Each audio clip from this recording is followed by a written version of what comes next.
전쟁에서 승리하려고 하면은 모든 수고와 준비가 다 완벽해도 마지막 실전에서 패배하면은 모든 수고와 준비는 허사로 돌아가고 마는 것입니다. 물론 하나님이 함께 하시고 역사해 주셔야 하는 것입니다. 저는 이번 630 예수복음 큰 잔치를 계획하고 진행하는 과정에서 하나님이 살아 우리와 역사하심을 많이 보고 체험하게 됩니다.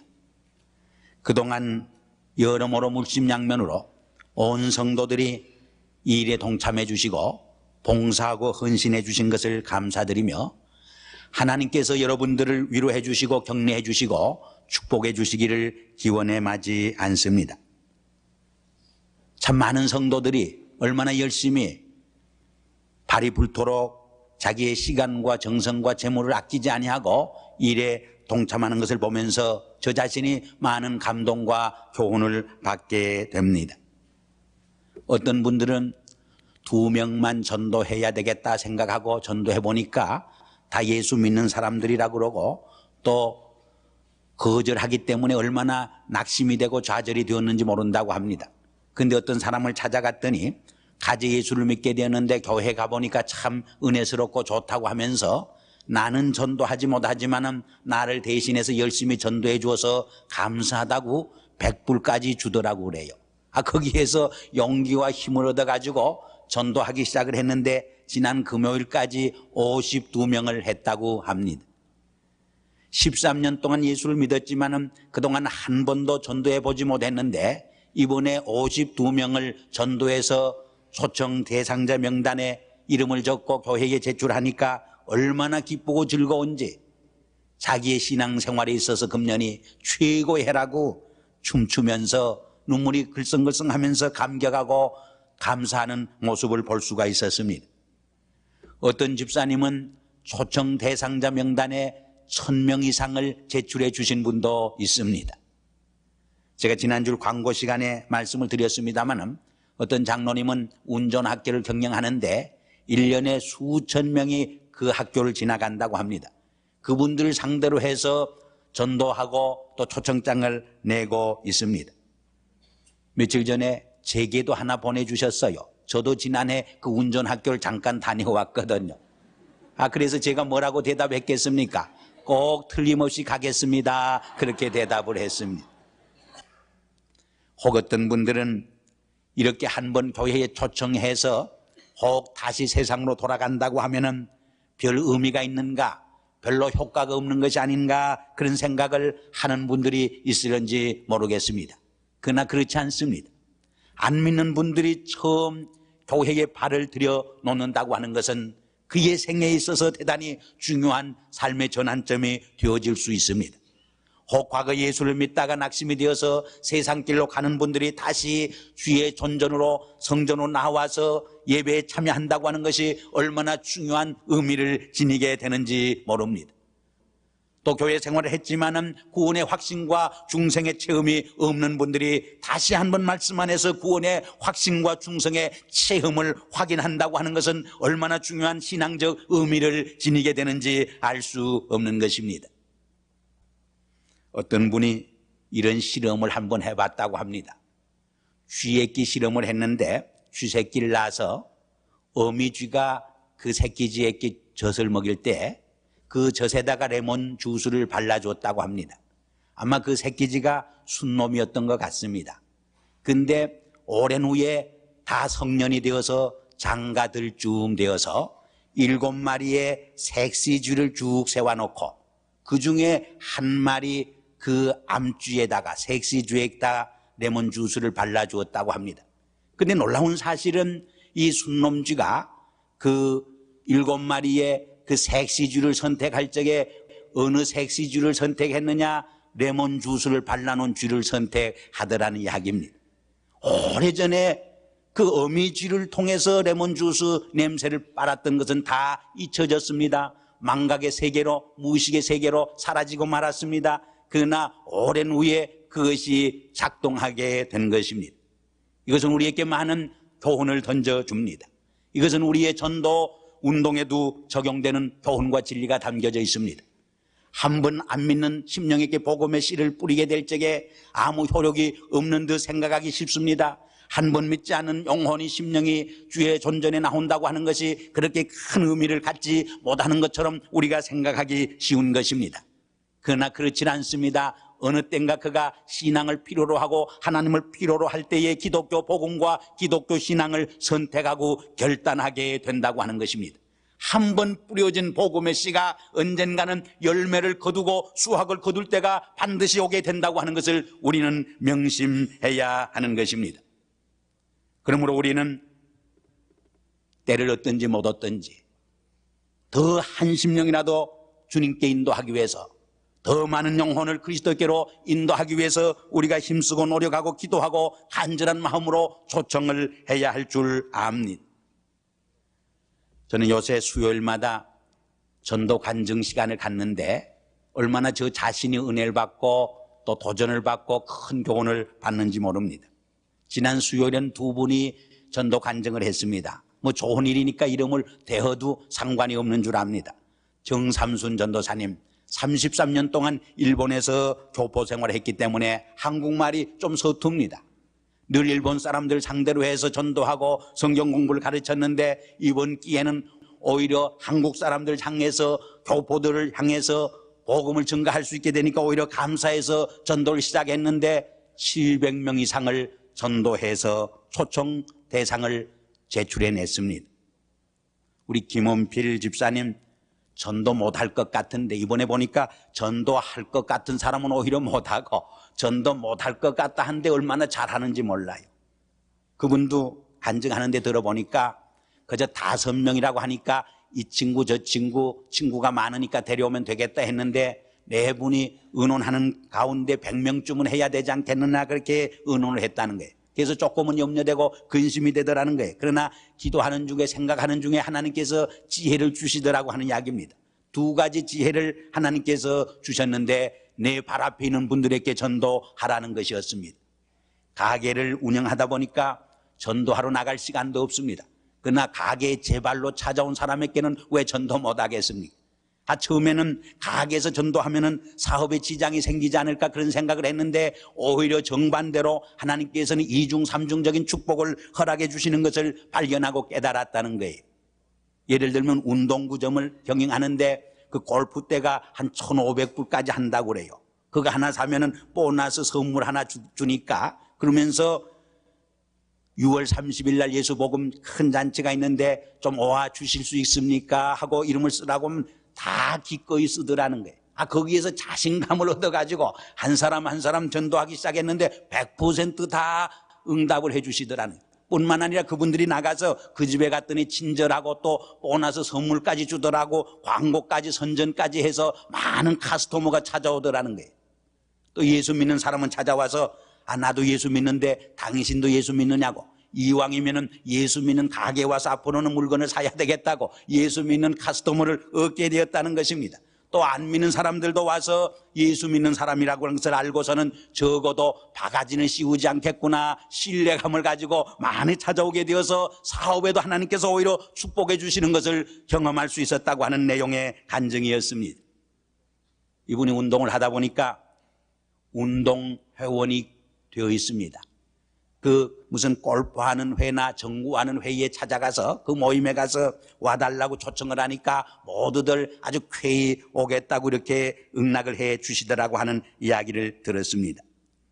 사실 우리가 노력하지 않아서 그렇지 우리가 노력하면 얼마나 하나님께서 지혜도 주시고 방법도 주시고 능력도 주시고 용기도 주시고 새로운 힘을 우리에게 더해 주시는지 알 수 없습니다.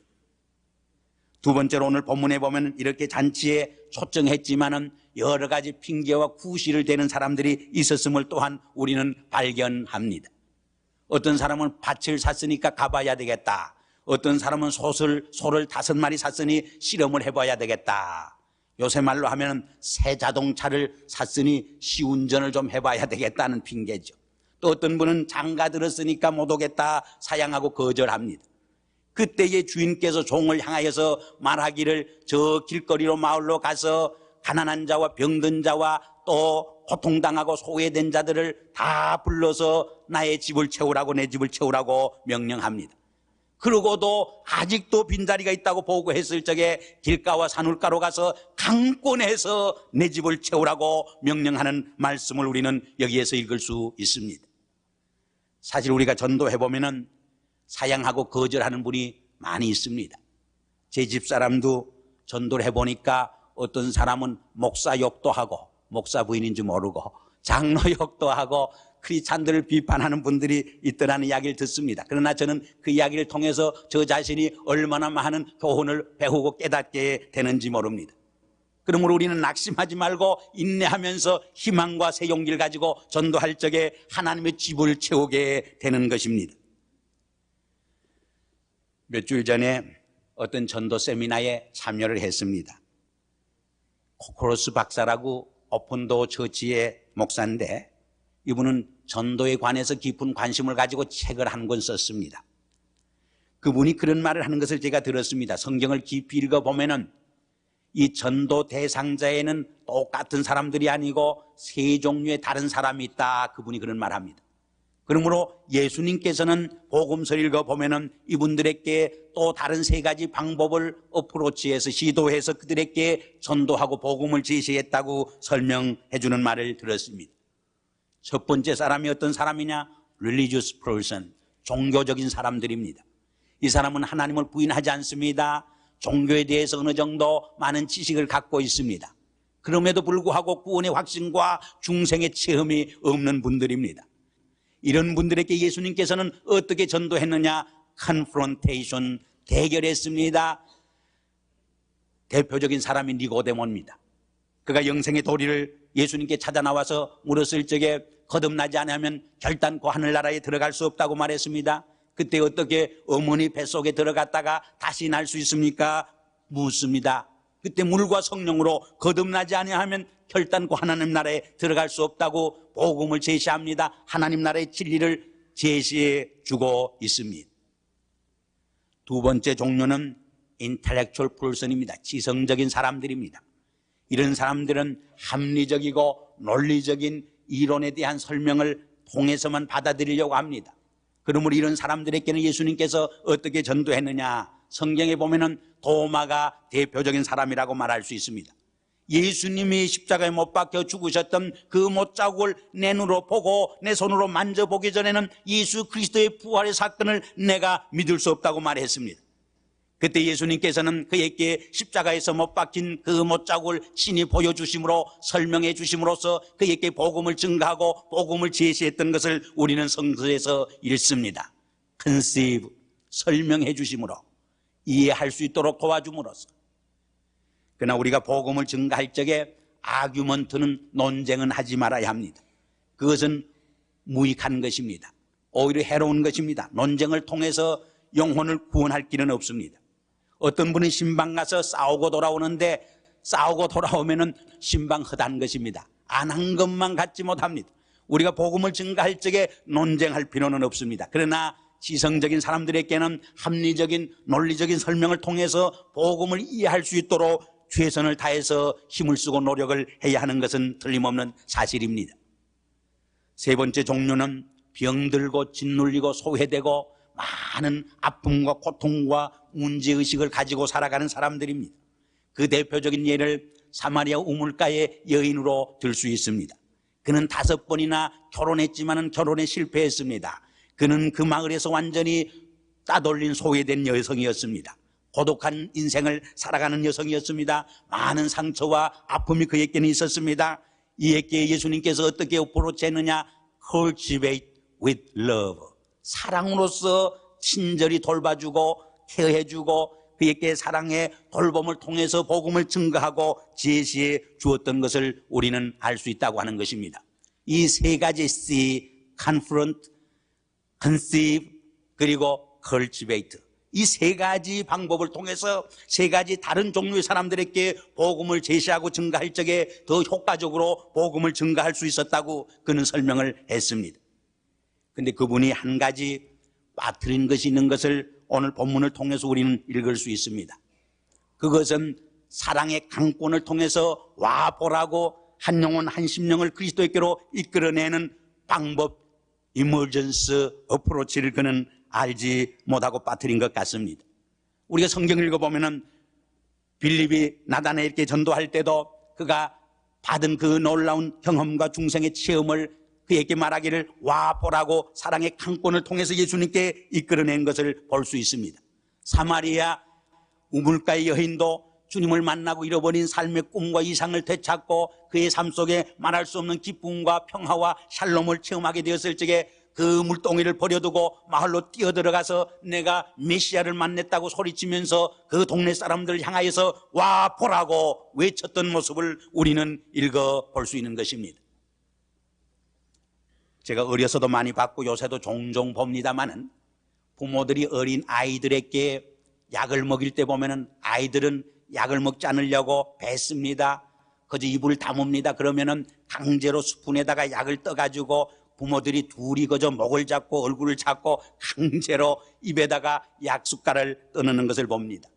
그렇게 강권을 통해서도 약을 먹임으로 병을 고치기 위함입니다. 그에게 건강을 회복시켜주기 위함인 것입니다. 우리도 종종 전도 운동에 있어서 그의 영혼을 살리기 위해서, 그의 영혼을 구원하기 위해서 이러한 사랑의 강권을 통해서 주님께로 이끌어내야 할 그러한 긴급적인 에머전스 케이스도 있다고 하는 것을 우리는 명심해야 할 것입니다. 우리 주변에 얼마나 많은 영혼들이, 심령들이 죽음을 향해서, 파멸을 향해서 지금 굴러 떨어져 가고 있습니까? 이러한 상황 속에서 우리는 가끔은 소리쳐서 그 영혼들을 주님께로 이끌어내는 사랑의 강권을 통해서 그리스도에게로, 하나님께로 이끌어내야 할 경우도 있다고 하는 것을 우리는 명심해야 할 줄 아는 것입니다. 마지막 세 번째로 여기 보면 하나님의 집이 채워지기 위해서는 종들의 순종과 헌신이 필요했던 것을 우리에게 보여줍니다. 세상의 적은 일도 수고와 헌신 없이 이루어지는 것이 하나도 없습니다. 남들 보기에는 저절로 위대한 사건들이, 위대한 역사가 이루어진 것 같지만은 결코 그렇지 않습니다. 많은 사람들의 눈물과 땀과 헌신과 희생을 통해서 이루어진 사건임을 우리는 명심하지 않을 수 없습니다. 하물며 생명을 구하고 영혼을 구하는 구령운동과 생명운동에 있어서는 더 말할 것도 없는 것입니다. 물론 순종과 헌신은 우리의 희생과 우리의 땀을 요구하는 것이 사실입니다. 지난 금요일 날 저희 교회가 파송한 소련에서 지금 복음을 증거하고 있는 김재강 목사님께서 오시어서 지난 3개월 동안 어떻게 레닌그라드에 가서 복음을 증거하고 개척교회를 세우게 되는가 하는 간증을 선교복을 해 주었습니다. 처음에는 공항에 떡 내렸는데 한 사람, 그저 아는 사람이 있어서 공항에 나와주기로 했는데 나와주지 않고 아무도 반겨주는 사람이 없을 때에 얼마나 답답한지 하나님 앞에 그저 간절히 기도밖에 나오는 것이 없더라고 그래요.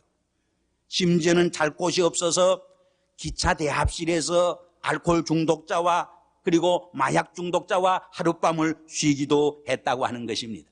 이렇게 참 말도 다르고 문화도 다르고 어떻게 어프로치 해야 할지 모르는 저는 그러한 상황 속에서도 하나님께서 함께 할 적에 지금은 300명 이상 매주 모이게 된다고 하는 놀라운 보고를 우리가 들을 수 있었습니다. 얼마나 많은 설문이들이 세례를 받겠다고 오는지 그냥 세례를 줄 수 없어서 매일 저녁 80명 이상 세례를 주기 위해서 성경 공부를 하고 있다고 하는 말을 저희들이 들었습니다. 저는 그 선교 보고와 간증 말씀을 들으면서 저 자신이 얼마나 부끄러웠는지 모릅니다. 오늘 우리가 살고 있는 미국 북미 땅의 현실은 얼마나 편안하고 조건과 환경과 여건이 좋습니까?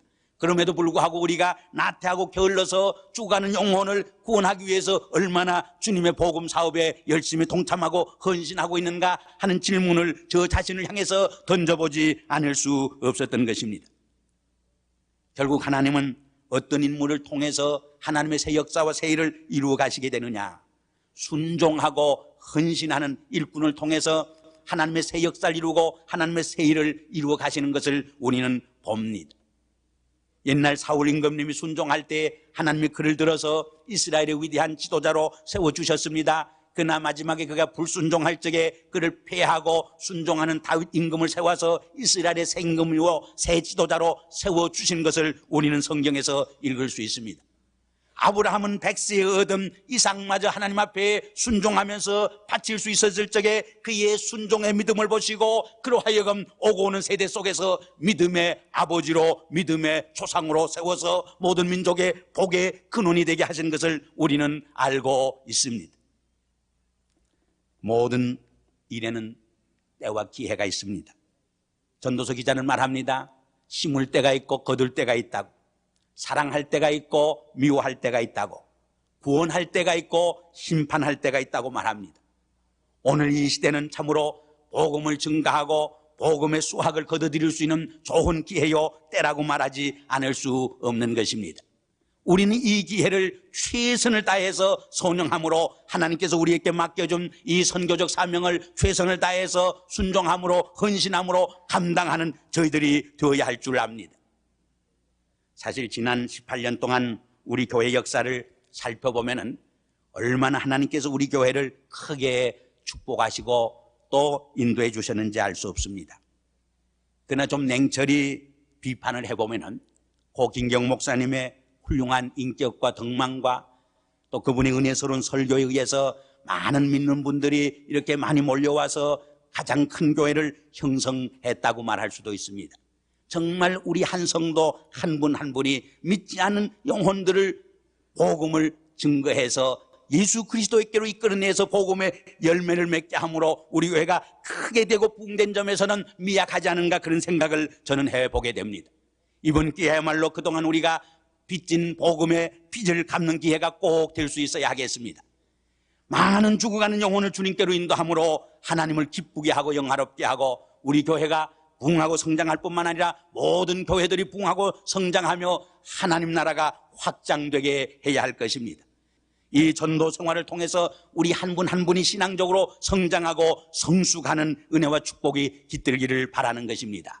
그리하여 전도하는 분들이나 또 전도를 통해서 영혼 구원을 받는 모든 분들이 예수 복음 잔치를 통해서 놀라운 영생의 축복에 참여하는 기적이, 역사가 꼭 일어나기를 주 이름으로 기원합니다.